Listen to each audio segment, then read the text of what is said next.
My brothers and sisters in Christ, today the Church celebrates the beautiful feast of the Transfiguration of the Lord, that story in the Gospels which always accompanies Jesus' prediction of his passion as he tells his disciples that he must go to the cross to suffer and to die, and furthermore as he warns them that they too must take up their crosses to follow him.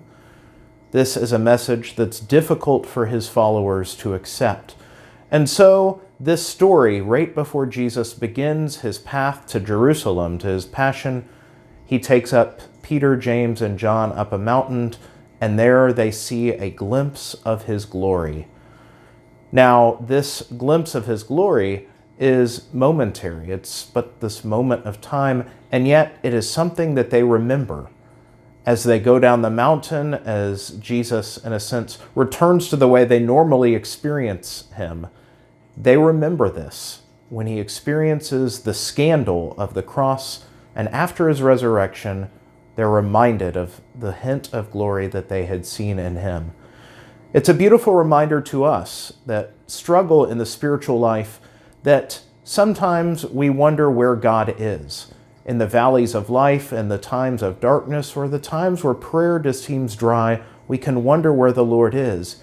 And yet, the Lord bolsters our faith by giving us these moments, these glimpses, these moments of pure grace to strengthen our faith, to give us renewed heart, to follow him, to have the courage to go to the cross, to not only not be scandalized by his cross, but to be able to take up our own. My brothers and sisters, I invite you today to continue to watch this video. It's a distinct pleasure to be able to introduce a reflection that was submitted by one of our confirmation students, Gabrielle, who would like to share her own thoughts on the Transfiguration of the Lord. Thank you, Gabrielle, and may God bless you all.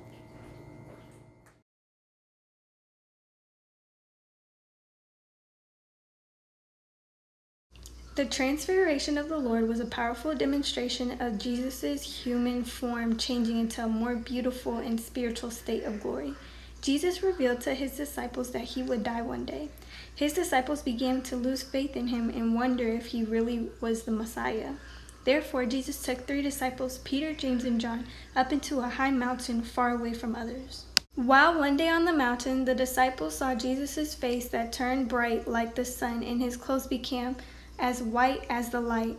At this point, Jesus was transfigured into a spiritual state. Suddenly, Moses and Elijah appeared before them, speaking to Jesus. As Peter started to talk to Jesus, a bright cloud covered them, and a voice from the cloud said, "This is my son, whom I love. With him I am well pleased. Listen to him." When the disciples heard this, they fell face down to the ground, terrified. But Jesus came and touched them. "Get up," he said. "Don't be afraid." When they looked up, they saw no one except Jesus. The point of the Transfiguration was to reinforce the incredible faith of the apostles. The disciples' experience at the Transfiguration reminds us that no matter how powerful a spiritual experience is, the time comes when we have to come down off the mountain and rejoin our everyday life. The Feast of the Transfiguration is celebrated on August 6th. A craft that you and your family can do to celebrate the Feast of the Transfiguration of the Lord is a sun catcher.